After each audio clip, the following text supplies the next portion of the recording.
조심하는 것이 좋지요. 괜히 부닥쳐서 하나 좋을 게 없습니다. 요즘에는 남의 살이 내 살에 닿는 것도 싫고 먹는 것도 귀찮고 괜히 말 한마디에 예민해지고 날카로워집니다. 뭘 많이 하는 것도 아닌데 금방 지치고 피곤해서 그냥 눕고만 싶지요. 어떻게 해야 될까요? 밥 한 그릇을 더 먹어야 할까요?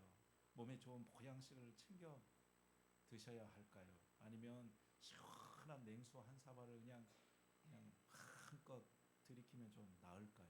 물론 그렇게 하는 것도 도움이 되겠지요. 그런데 가만히 생각해 보면 이것은 몸의 문제라기보다는 우리 마음의 문제라는 생각이 듭니다.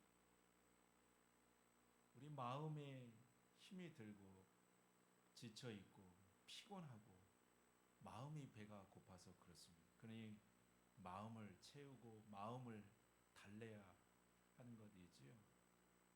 누군가는 그런 말을 했습니다. 우리 사람은 태어날 때 마음의 그릇 하나씩을 가지고 태어난다 하는 것입니다. 그 그릇은 다른 것 담는 그릇이 아니라 마음의 사랑을 담는 그릇입니다. 그래서 한 번이라도 살아가면서 단 한 번이라도 그 사랑 그릇에 사랑을 한가득 채워본 경험이 있는 사람은 인생을 남다른 힘을 가지고 살아간다는 것이지요.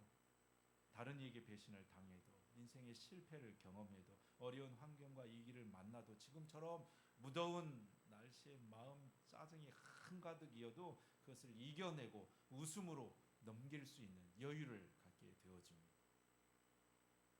여러분의 마음 그릇에는 사랑이 가득한지요? 지난 한 주간 나의 삶을 한번 생각해 보셨으면 좋겠습니다. 지난 한 주간 내 삶의 불평이 화가 짜증이 한가득이었다면 내 사랑 그릇이 지금 텅텅 비어 있다는 뜻입니다.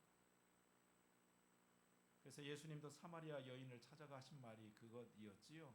이 물을 마시는 자마다 다시 목마르려니와 내가 주는 물을 마시는 자는 영원히 목마르지 아니하리니 그 속에서 영생하도록 솟아나는 샘물이 되리라. 베드로에게도 예수님 찾아가셔서 하신 말씀이 요한의 아들 시몬아 내가 나를 사랑하느냐 이었습니다. 예수님 앞에 철저히 실패한 자신에 실망해가지고 아무것도 할 수도 없고 또 아무것도 하고 싶지 않은 베드로에게 예수님은 찾아가셔서 하신 말씀이 내가 나를 사랑하느냐 이었습니다. 베드로의 사랑의 그릇을 살피고서는 사랑을 다시 채워주셨던 예수님이셨습니다. 그래서 우리에게 무엇보다 더 필요한 것이 있다면 하나님의 사랑을 채우는 일 아닐까 싶습니다. 여러분 무더운 날씨에 몸도 마음도 지치셨는지요? 무엇 하나 하려고 해도 귀찮고 하고 싶지가 않고 재미가 없으신지요? 뭘 먹어도 그때뿐이고 기력이 없으신지요? 전에는 아무렇지 않게 넘겼던 일들이 남의 말 한마디가 짜증이 되고 불평이 되는지요? 하나님을 예배하는 이 시간조차도 숙제처럼 느껴지시는지요? 하나님의 사랑 그릇이 비어 있다는 증거입니다. 지금이 하나님의 사랑이 채워야 할 때입니다.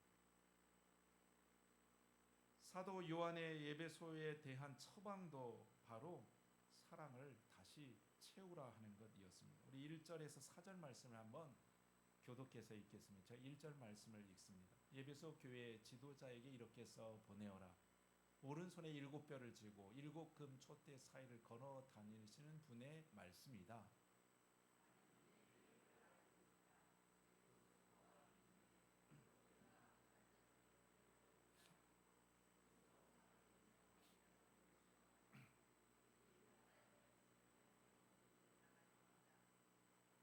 너는 나를 위해 고난을 참고 낙심하지 않으며 잘 견디어 주었다.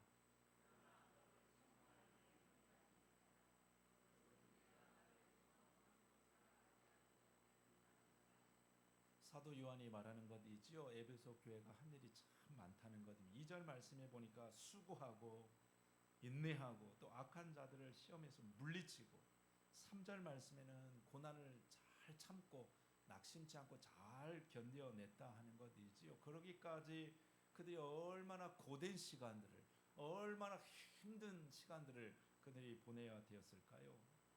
실제로 에베소 교회 당시의 상황을 보면 교회 안팎으로 정말 쉽지 않은 환경이었습니다.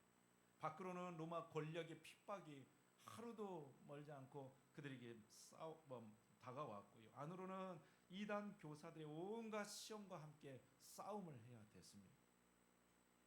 그런데도 에베소 교회가 얼마나 힘있게 그 일을 잘 견디며 감당해냈는지 모릅니다. 사도 요한도 그래서 그것을 칭찬해 주고 있습니다. 그런데 어느 순간부터 이것이 점점 힘에 부치기 시작했습니다. 참는 것이 힘들어지고 견디는 것이 버거워지고 피하고 싶고 적당히 핑곗거리를 찾게 되어지는 것이지요. 무엇 때문이었을까요? 하나님 사랑이 전과 같지 않았다는 것입니다. 4절 말씀에 그렇게 기록하고 있지요. 그러나 너를 책망할 것이 한 가지 있다. 그것은 내가 나를 처음만큼 사랑하지 않고 있다는 사실이다. 쉽게 말해 전에는 가득했던 하나님 사랑의 그릇이 이제는 바닥이 드러나 버렸다는 것입니다. 그러니 전에 했던 일들이 이제는 힘든 일이 되어 버렸습니다. 전에는 기쁨으로 했던 그 일이 이제는 하고 싶지 않은 일이 되어 버렸습니다. 전에는 앞장서서 했던 일들이 이제는 남 눈치 보고 왜 나만 이렇게 힘들고 애써야 되느냐고 불평거리가 되어 버렸습니다. 무엇 때문이었을까요? 하나님 사랑 그릇이 비어버린 것입니다. 하나님의 사랑을 다시 채워야 될 때가 되었다는 뜻입니다. 사랑으로 하면 쉬워도 사랑 없이 하는 일이 얼마나 힘들고 짜증스러운 일인지요.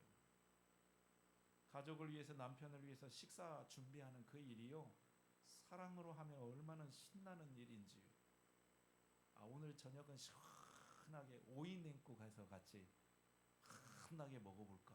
얼마나 맛있게 잘 먹을까? 냉장고에 어디 오이 있나? 이 보는 일이 즐겁습니다. 근데 반대로 사랑 없이 매 끼니를 그냥 챙긴다고 생각을 하면 얼마나 하기 싫고 귀찮은 일이 됩니까? 아이고 이놈의 끼니 때는 왜 이렇게 빨리 찾아오는지. 이 더위에 오늘 저녁은 또 뭘 해갖고 먹는다냐? 오이 냉국도 귀찮다. 그냥 물 말아가지고 김치에 그냥 먹고 대충 떼어 버리자. 혹시 자식들이라도 오랜만에 찾아온다고 하면 뭐 한다고 이 더위에 찾아온다냐, 눈치도 없이. 밥 사준다고 해도 나는 싫다, 니들끼리 잘 먹고 얼른 가주는 것이 나는 땡큐다. 자식들 보는 것도 짐이 됩니다. 그런데 사랑 그릇에 빈 곳 없이 가득 채워지면 내 새끼 보는 것이 그렇게 좋고 그들과 같이 만난 것 같이 나누어 먹는 것이 그렇게 행복할 수가 없습니다. 여러분, 사랑이 있으면 쉬워집니다. 사랑이 있으면 사람이 반갑고 사랑이 있으면 내 하는 일도 즐겁습니다. 사랑하면 남의 실수가 한번 그냥 웃어 넘길 수 있는 그런 일이 되어지는 것이고요. 하나님 사랑이 있으면 예배 시간도 행복하고 거기에서 삶의 어려움을 견디어낼 힘을 거기에서부터 찾게 되어지는 것입니다. 그래서 사도 요한은 그렇게 사랑을 강조했지요. 우리가 잘 아는 말씀 가운데 이와 같은 말씀이 있습니다. 우리 한번 교독해서 읽을 텐데요. 제가 먼저 읽습니다. 사랑하는 자들아 우리가 서로 사랑하자. 사랑은 하나님께 속한 것이니 사랑하는 자마다 하나님께로부터 나서 하나님을 알고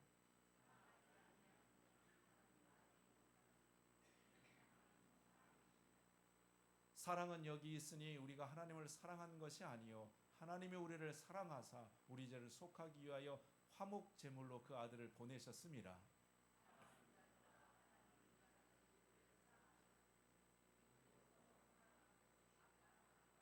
하나님이 우리를 사랑하시는 사랑을 우리가 알고 믿었노니 하나님은 사랑이시라. 사랑 안에 거하는 자는 하나님 안에 거하고 하나님도 그 안에 거하시느니라.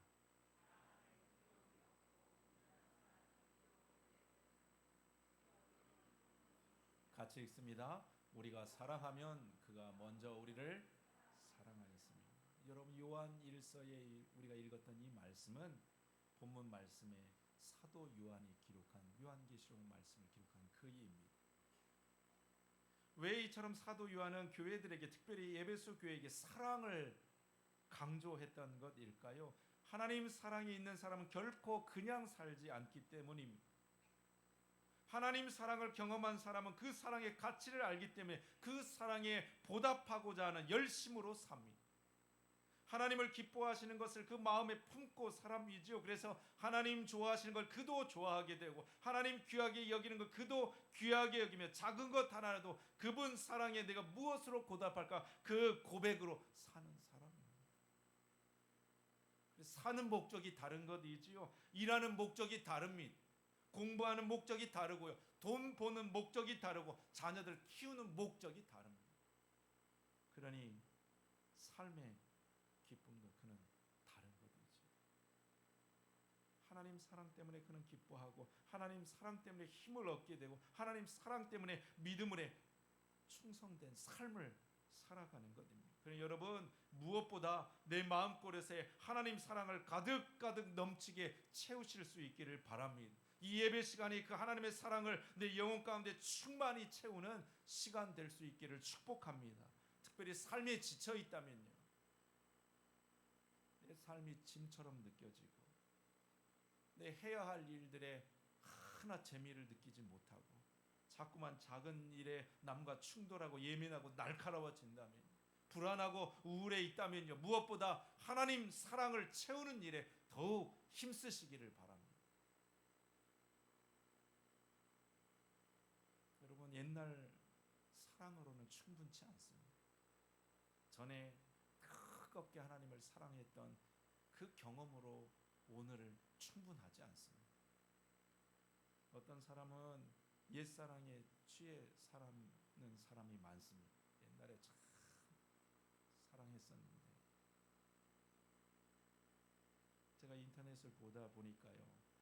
사랑하는 두 커플의 대화하는 그 글이 올라와 있습니다. 남자가 사랑하는 그 여자를 기다리면서 오랜 동안 기다리고 있어요. 마침 그녀가 도착하게 된 것이죠. 여자가 도착하자마자 둘 사이에 이런 대화가 오고 갔습니다. 들어보시죠. 남자가 아이고 아이 좋아 기다리다가 목 빠지는 줄 알았어.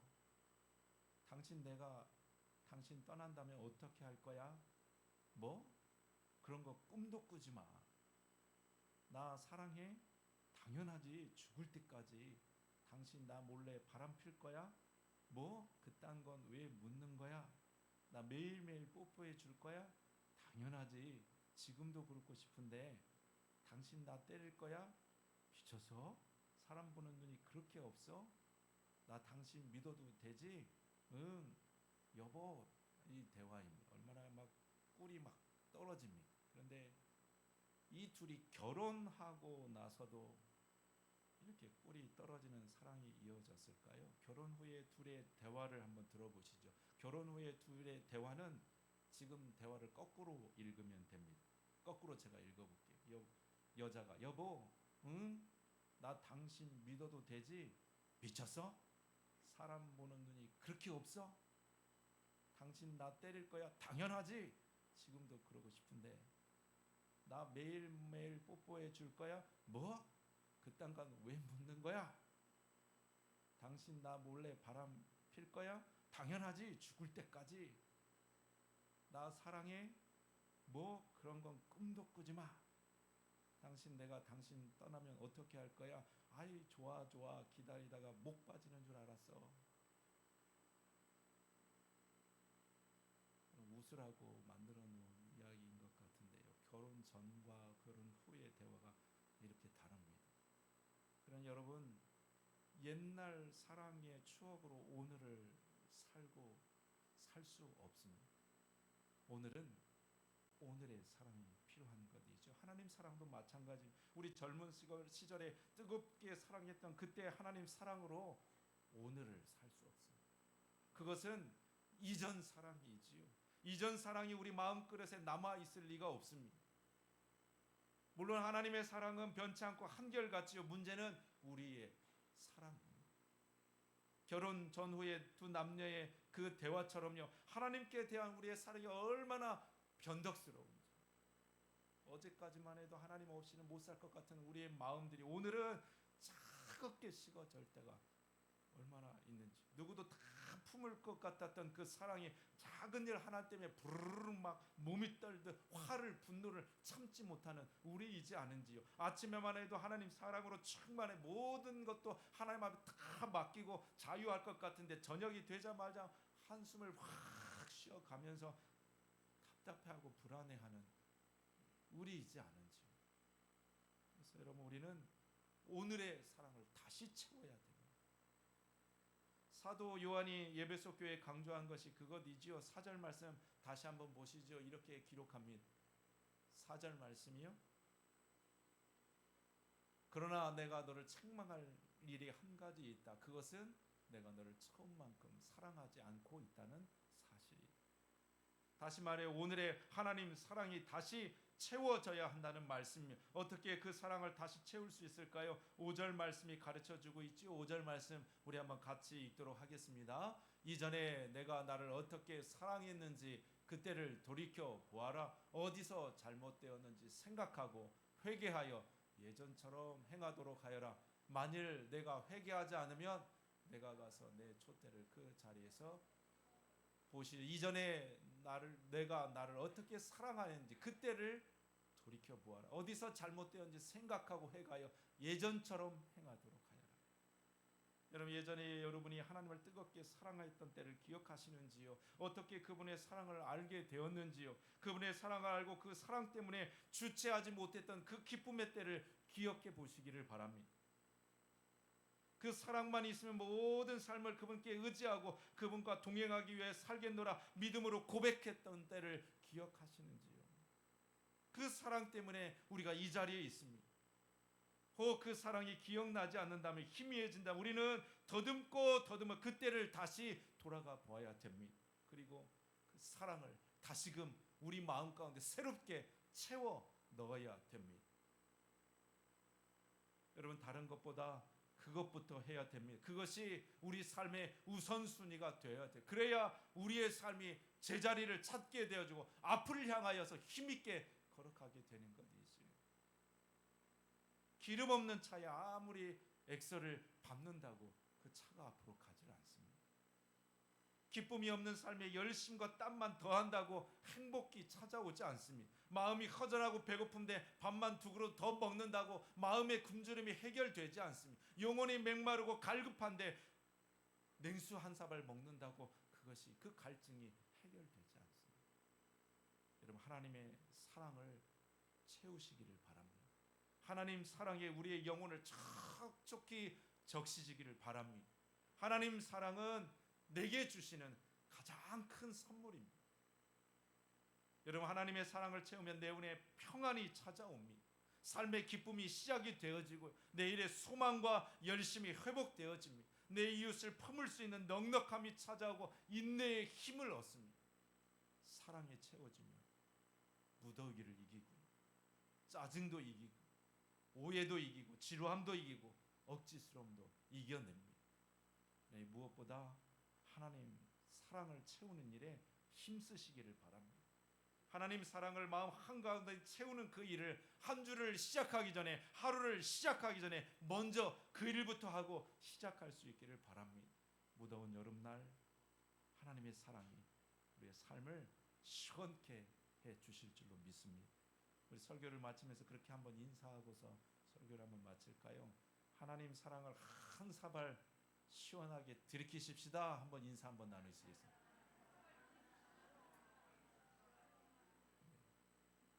이 한 주를 시작하시면서 하나님 사랑을 한 사발 시원하게 들이키며 한 주를 하루를 사심으로 인하여서 그 한 주간의 기쁨과 평안으로 채워지는 우리 복된 삶이 되어지기를 주님의 이름으로 축복합니다. 기도하겠습니다.